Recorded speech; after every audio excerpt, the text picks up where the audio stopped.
Hello students, so in this video we are going to discuss the different types of division. In the last class we have discussed the life cycle. We have discussed हमने discuss की कि life cell division किस तरह से होता है, उसमें कितने फेजेस होते हैं. In that we have discuss कि इंटरफेज एंड एम फेज होता है. इंटरफेज के 3 फेजेस होते हैं, that is G1 S phase and G2 phase, and in M phase the karyokinesis and cytokinesis is done. Yes, अब ये जो एम फेज है उसके बारे में हम डिफरेंट टाइप्स ऑफ जो डिविजन्स होते हैं उनके बारे में हम आज ये वीडियो में पढ़ने वाले हैं. सो there are the 3 types of division, that is the amitosis, mitosis and meiosis. Amitosis is the direct division, जो हम आगे पढ़ेंगे कि किस तरह से डायरेक्ट डिवीजन है. Mitosis is the indirect division and equational division. यहाँ पे क्या हो रहा है, माइटोसिस में जो भी पेरेंट सेल है उसके जैसे ही क्या होते हैं daughter cell, same as same chromosome जो पेरेंट सेल में रहेंगे, same number of chromosome daughter cell में रहेंगे. Yes, so here the chromosome number remains the same, because of that it is called as the equational division. ये आपको हमेशा याद रखना है कि माइटोसिस और मियोसिस में क्या डिफरेंस है, क्योंकि हम इसमें कंफ्यूज होते हैं. तो माइटोसिस जो अक्सर अगर आपको कहीं चोट लग जाती है, कभी आपकी स्किन में कभी खरोच आ जाती है, तो हमारी बॉडी जो है उसको वापस से हील करती है, रिफिल करती है. Yes, so in that case here the mitosis जो भी अपार्ट फ्रॉम द गमिट्स, जो गमिट फॉर्म होते हैं, that is male and female गमिट, apart from that हमारे बॉडी में जहाँ कहीं भी अगर चोट लगती है और बॉडी वापस से हमारे सेल्स बनाती है तो वो सेल एग्जैक्टली हमारे पेरेंट सेल की तरह होती है. So in that case it is called as the equational division. मतलब जो पेरेंट है इक्वली डॉटर सेल्स को भी इक्वल नंबर ऑफ क्रोमोसोम वो प्रोवाइड करता है. Here the meiosis is the reductional division where the chromosome number becomes half.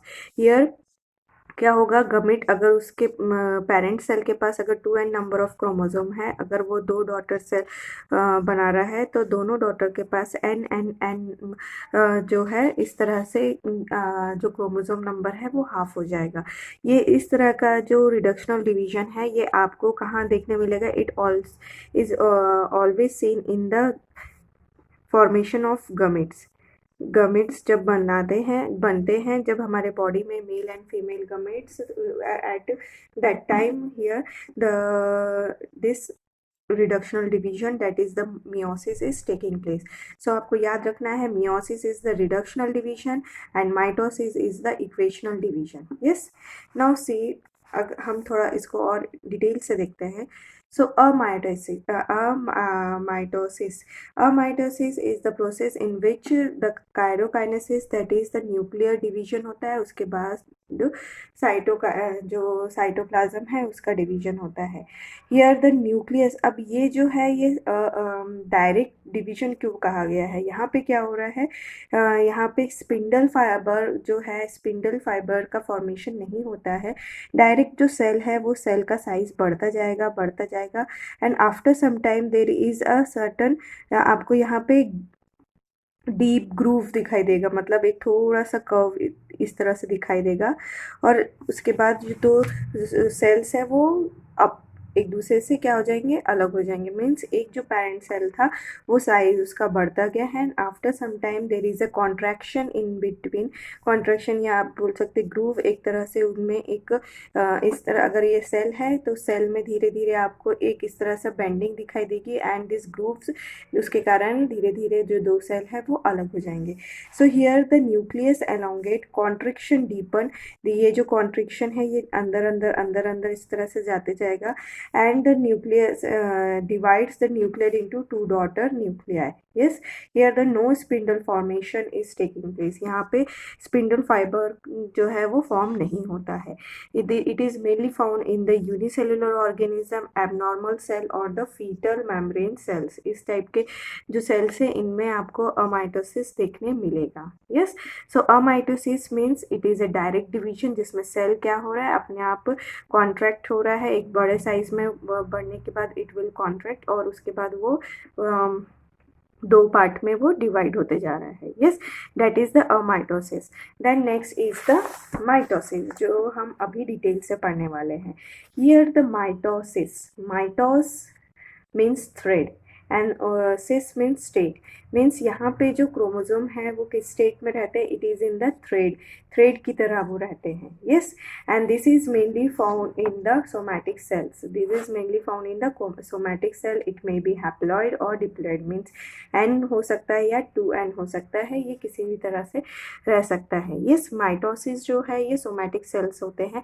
Somatic cells में होता है, जो हमने नॉर्मल सेल्स की बात करी हमारे बॉडी की. अपार्ट फ्रॉम दी गमिट फॉर्मेशन, जो ओवरी और टेस्टिस है यहाँ पे हमारे गमिट फॉर्मेशन होते हैं. अपार्ट फ्रॉम दैट जो भी हमारे बॉडी में सेल्स होते हैं उसको हम सोमैटिक सेल्स बोलते हैं. और सारे सेल्स में किस तरह का डिवीजन होता है, it is the mitosis. yes, and it is only the gamete formation. During the time of gamete formation the meiosis is taking place. इसीलिए जब इसको हम आगे और डिटेल से देखेंगे, ठीक है, मियोसिस के वक्त. Then mitosis also called as the equational division, क्योंकि हमें पता है कि यहाँ पे जो पेरेंट सेल है सेम नंबर ऑफ क्रोमोसोम, अगर वो डिप्लॉयड है तो डिप्लॉयड डॉटर सेल्स में भी क्रोमोसोम जाएगा. अगर वो हैप्लॉयड है तो हैप्लॉयड की तरह दो डॉटर सेल में सेम क्रोमोसोम नंबर जाएगा. Yes, so here the same number of chromosome transfer to the daughter cell. Because of that it is called as the equational division.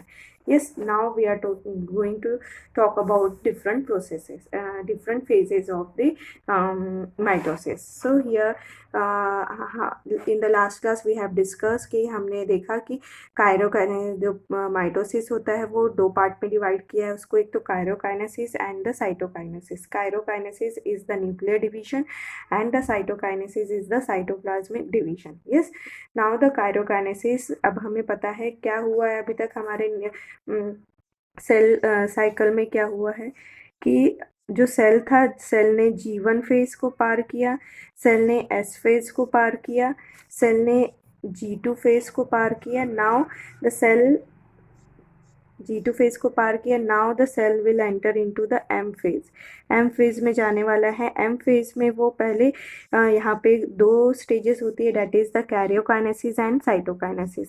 अब कैरियोकाइनेसिस के 4 parts होते हैं, that is the prophase, metaphase, anaphase and telophase. And after telophase the karyokinesis the cytokinesis taking place. मतलब यहाँ पे cytokinesis होगा किसके बाद, कैरियोकाइनेसिस के बाद. एक सिंगल सेल दो डॉटर सेल में ट्रांसफर कन्वर्ट होंगे. Yes, so here now the cell completed all is interphase. ये इंटरफेज की स्टेजेस उसने पूरी पार कर ली. Now it will enter into the M phase.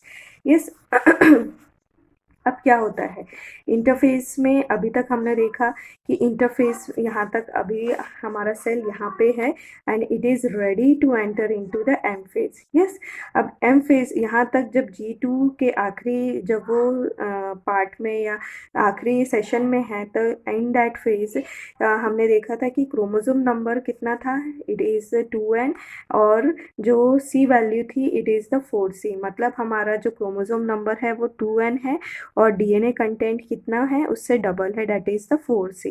मतलब एस फेज में हमारा जो है वो डीएनए डीएनए रेप्लिकेशन हो चुका है. यहाँ पे क्या हो चुका है, डीएनए रेप्लिकेशन हो चुका है. Now the cell will enter मतलब G2 के आखिरी स्टेज पे वो आ गया. Now it enter into the M phase. Yes, so here the chromosome number is 2 and the C value is 4C. yes, मतलब DNA का कंटेंट कितना है, 4C है.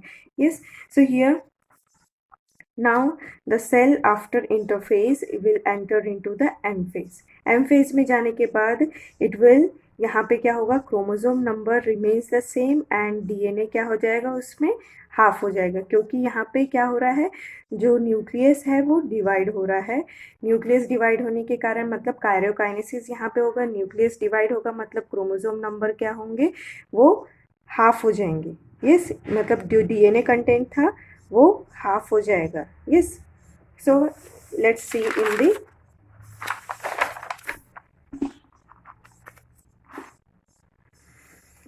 yes, so here the prophase and this is the interphase. so हम यहाँ पे सबसे पहले डिस्कस करेंगे कि कैसे this is the animal cell. ये हमारी सेल्स है जहाँ पे this is the cell wall, sorry this is the cell membrane this is the cell membrane and this is the nuclear membrane, this is the nuclear membrane. ये हम interface की बात कर रहे हैं जब सेल एंटर करेगा एम फेज में। अब यहाँ पे क्या हो रहा है, this is the nuclear pore, this is the nuclear pour and this is the nuclear membrane, yes. And यहाँ पे आपको दिख रहा है this is the centriole and this centriole is developed during the S phase. Yes, ये double number है, यहाँ पे 2 सेंट्रियोल्स है और जो कैसे हैं, एस फेज में ये बन चुका है। देन द क्रोमेटिन फाइबर, यहाँ आपको दिख रहे हैं the chromosomes, it is in the form of fibres, एक थ्रेड की तरह आपको यहाँ पे क्रोमोसोम दिख रहे हैं 1 2 3 एंड 4 5 अलग अलग। यहाँ पे कितने क्रोमोसोम्स होंगे, देयर आर 46 क्रोमोसोम होंगे, but we are taking only 4 for our study. हम यहाँ पे स्टडी के लिए सिर्फ कितने ले रहे हैं, 4 क्रोमोसोम ले रहे हैं। So here this is the stage, that is the interphase. Now the cell will enter into the prophase, that is the M phase में उसने enter किया, जहाँ पे हम बात कर रहे हैं कायरोकाइनेसिस, मतलब न्यूक्लियर जो है, न्यूक्लियर डिवीजन होगा, उसके बाद जो साइटोप्लाज्म है वो डिवाइड होना स्टार्ट करेगा। Now in the prophase there are various process is going simultaneously, यहाँ पे बहुत सारी प्रोसेस एक साथ होने वाली है। so because of that यहाँ पे the prophase is divided as the early prophase and the late prophase। so यहाँ पे early prophase and late prophase में डिफरेंट इवेंट्स होते हैं, डिफरेंट चीज़ें हो रही हैं, वो क्या हो रही है हम देखते हैं। अब आपने देखा यहाँ पे इंटरफेस में न्यूक्लियर मेम्ब्रेन कैसा था, वो दिखाई दे रहा था हमें, न्यूक्लियर पोर्स थे। यस, नाउ व्हाट हैपेंड, यहाँ पे जितने भी सेल ऑर्गेनल्स थे, दिस इज ये न्यूक्लियर मेम्ब्रेन है, और यहाँ पे जितने भी सेल ऑर्गेनल्स रहेंगे जो हमने यहाँ पे दिखाए नहीं है, जो सेल न्यूक्लियस के बाजू मतलब सेल साइटोप्लाज्म में रहेंगे, so they are the all the membrane bound cell organelles like the endoplasmic reticulum, Golgi apparatus, this cell bound apparatus, जितने भी मटेरियल, जितने भी ऑर्गेनल्स रहेंगे, वो क्या होगा, उनकी जो मेम्ब्रेन है इट गॉट डिसअपियर, वो धीरे धीरे जो न्यूक्लियस है, न्यूक्लियर की मेम्ब्रेन भी डिसअपियर होना स्टार्ट करेगी, साथ में मेम्ब्रेन बाउंड जो सेल ऑर्गेनल्स है वो भी क्या होंगे, उनकी मेम्ब्रेन क्या होंगी, डिसोसिएट होना स्टार्ट होगी। यस, न्यूक्लियर मेम्ब्रेन भी क्या हो रही है, डिसोसिएट होना स्टार्ट हो रही है। Then this is the centriole, यहाँ पे हमने देखा this is the centriole and this centriole, यहाँ पे 2 सेंट्रियोल्स थे, this now the centrioles are going to move towards the poles. ये 2 पोल्स होते हैं, 2 पोल्स की तरफ, if these are the 2 poles, now they are moving towards the pole, ये pole की तरफ मूव होना स्टार्ट हो जाएंगे। Yes, opposite direction. And the chromatin fibre condense, now यहाँ पे आप देख रहे हैं इंटरफेस में कैसा था, ये थ्रेड की तरह आपको क्रोमोसोम दिखाई दे रहे थे, नाउ दे बिकम कंडेंस, कैसे है, ये कंडेंस हो रहे हैं। अब ये जो क्रोमोसोम है आपको हम एक ही साइड दिखा रहे हैं, मतलब एक ही साइड दिख रहा है, but if we consider if this is the chromosome, this is the one chromatid, this is the one chromatid, this is the one chromatid, but उसके पीछे भी उसमें उसका साइड, उसका क्रोमेटिड है, मतलब एक this two, it's this is the one chromatid, this is the another chromatid and now they are called as the sister chromatid.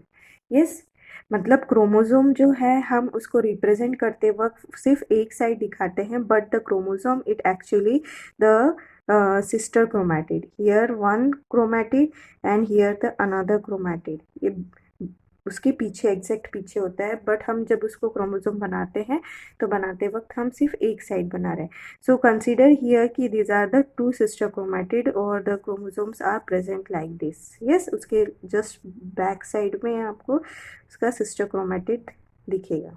Yes, so in this way क्या क्या हुआ यहाँ पे प्रोफेस में, अर्ली प्रोफेस में, here the nuclear membrane start, disappear, nuclear membrane जो है धीरे धीरे जाना स्टार्ट हो गई है। जो मेम्ब्रेन बाउंड सेल ऑर्गेनल्स है जैसे एंडोप्लाज्मिक रेटिकुलम, गोल्जी एपरेटस, इसकी जो मेम्ब्रेन बाउंड जो मेम्ब्रेन्स थी वो भी धीरे धीरे डिसअपियर होना स्टार्ट हो गई है। सेंट्रियोल यहाँ पे जो दिख रहे हैं वो अपोजिट पोल्स में अपना मूव होना स्टार्ट हो गए हैं।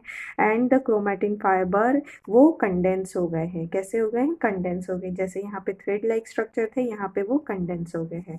Now in the late prophase, in the late prophase now this structure is somewhat, ये आपके बुक से थोड़ा डिफरेंट रहेगा बट इट इज़ कि आप जब पढ़ रहे हो तो आप इसी स्ट्रक्चर को फॉलो करो ताकि आपको इजी जाए। Yes, now here what happen, यहाँ पे आप देखेंगे कि आपको यहाँ पे कुछ चेंजेस दिखाई दे रहे हैं। यस, हियर द क्रोमोसोम्स जो आपको दिख रहे हैं they are attach by some fibres like material.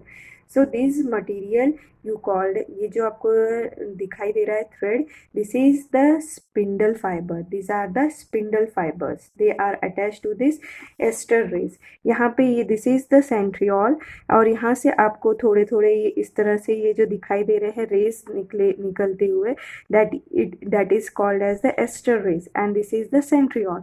और ये सेंट्रियोल और एस्टर रेस मिलके क्या बनते हैं? एस्टर बनते हैं। यस, देन अब यहाँ पे आप देखेंगे कि ये दिस इज द फाइबर्स आपको दिखाई दे रहे हैं। यहाँ पे फाइबर्स नहीं थे but here the fibres are form. Yes, so ये चेंज आपको अर्ली प्रोफेज से लेट प्रोफेज में आपको दिखाई देगा कि यहाँ पे फाइबर्स, स्पिंडल फाइबर्स बनना स्टार्ट हो गए हैं। Yes, and here the two esters are formed. Here the two esters are formed. These are the two esters are formed and the fibers attached to the chromosome. और ये जो spindle fibres हैं ये कहाँ? उसके सेंट्रोमियर में, this is the centromere, chromosome के centromere में वो जाके क्या हो गए हैं? फाइबर्स अटैच हो गए हैं। यस, नाउ द इस तरह से आपको यहाँ पे ये अरेंजमेंट दिखाई दे रहा है। सो क्या हुआ है यहाँ पे? इंटरफेस, प्रोफेज में there are various changes happening, बहुत सारे चेंजेस हुए हैं जिसके कारण it is divided as early prophase and late prophase. Interphase में क्या हुआ था? न्यूक्लियर मेम्ब्रेन दिखाई दे रहा था, न्यूक्लियर पोर्स दिखाई दे रहे थे, क्रोमैटिन फाइबर्स दिखाई दे रहे थे, आपको सेंट्रियोल दिखाई दे रहा था। Now in the early prophase nuclear membrane and nuclear membrane bound जो सेल ऑर्गेनल्स है वो डिसअपियर होना स्टार्ट हो जाएंगे, क्रोमोसोम जो है वो कंडेंस होंगे। Yes, and in the next early late prophase में स्पिंडल फाइबर्स आपको दिखेंगे और स्पिंडल फाइबर्स जो है वो क्रोमोसोम उससे अटैच हो जाएगा एंड आपको एस्टर्स दिखाई देंगे, two asters are forms. Yes, ये यहाँ तक हो गया है। यस, ये इतनी स्टेज हो गई है। Now the spindle fibres are attach to the chromosome, इस पे वो अटैच हो गया। Now in the next phase क्या रहेगी? That is the metaphase. Metaphase is the phase where the most of the cells are present in the maximum time, मतलब cell M phase में जो सबसे ज़्यादा टाइम स्पेंड होता है क्रोमोसोम का, it is on the metaphase, जो हमको इजीली भी आपको एक्सपेरिमेंट्स के वक्त दिखाई देते हैं। सो इन दैट केस क्या होता है? जो क्रोमोसोम्स होते हैं they are present at the equatorial plane. Equatorial plane में वो प्रेजेंट रहते हैं, मतलब अब जो क्रोमोसोम कुछ अगर दूर है तो दिस फाइबर विल रिलैक्स और वो कॉन्ट्रैक्ट करेगा, this fibre will contract and this chromosome will move in the equator. Here it is also move to the equator. Here it also move to the equator. ये भी क्या होगा? Equator पे move होगा, मतलब इक्वल स्पेस पे आके वो रुक जाएगा। Yes, so see in this way क्या हो रहा है यहाँ पे? In the metaphase all the chromosome are present in the equatorial plane. We are consider, हमने सिर्फ 4 क्रोमोसोम लिया था इसलिए हमने यहाँ पे सिर्फ 4 क्रोमोसोम की बात की है। नाउ यू विल इजीली सी कि यहाँ पे आपको जो 2 सिस्टर क्रोमैटिड है वो आपको इजीली दिखाई दे रहे हैं and they are attach, and यहाँ पे आपको क्रोमोसोम जो है वो सेंट्रोमियर से अटैच दिखाई दे रहे हैं। Yes, means this are the spindle fibre and they are attach to the centromere and this are the 2 sister chromatid. Yes, and here जो स्पिंडल फाइबर्स आपको दिखाई दे रहे हैं, यहाँ पे आपको 2 टाइप के स्पिंडल फाइबर्स दिखाई देंगे। This is the spindle fibres जो सेंट्रोमियर को, जो क्रोमोसोम के सेंट्रोमियर को अटैच नहीं है, बट इट इज टोटली एक एस्टर से दूसरे एस्टर तक वो कंप्लीट फॉर्म हुआ है. So this type of spindle fibre they called as the continuous fibre और the continuous spindle fibre, and this is the discontinuous spindle fibre. Yes. So अब यहाँ पे आप देख रहे हैं दो टाइप के fibres, continuous spindle fibre and non continuous spindle fibres. अब क्या हुआ है, सारे जो क्रोमोसोम है वो इक्वेटोरियल प्लेन पे है and they are attach to the, किससे अटैच है, they are attach to the centromere, उसके सेंटर से वो अटैच है. So the chromosome align on the equatorial plane, chromosomal spindle fibres are attach to the kinetochore और the centromere. They are attach to the centromere, it is also called as the kinetochore. तो ये देखिए आप, इस तरह से इसका arrangement रहेगा. ये फाइबर्स उसको अटैच है और this is the centromere and these are the two sister chromatid जो आपको दिखाई दे रहे हैं. yes.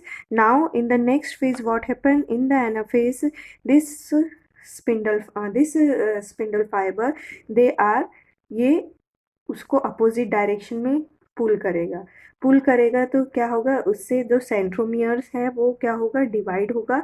ये डिवाइड इक्वली, और ये जो सिस्टर क्रोमैटिड है, एक सिस्टर क्रोमैटिड ऊपर जाएगा and one sister chromatid it move toward the another pole. Yes. So that is the phase you called as the anaphase. Yes, this is the anaphase. Yes. यहाँ पे क्या हुआ, जिस spindle fibre ये एक तरफ मूव होने लगा, एक पोल की तरफ मूव होने लगा और दूसरे जो पेयर्स थे they are moving towards the another pole. Yes. So this is the anaphase. Apart from this, ये यहाँ अब तक हमने देखा कि वी हैव सीन कि हमने प्रोफेज, मेटाफेज और एनाफेज की स्टडी की. इन the next class we will discuss more detail about the anaphase. उसके बाद हम टेलोफेज, देन साइटोकाइनेसिस और सिग्निफिकेंस ऑफ माइटोसिस, इसके बारे में हम पढ़ेंगे. Yes. So see in the next class. Bye.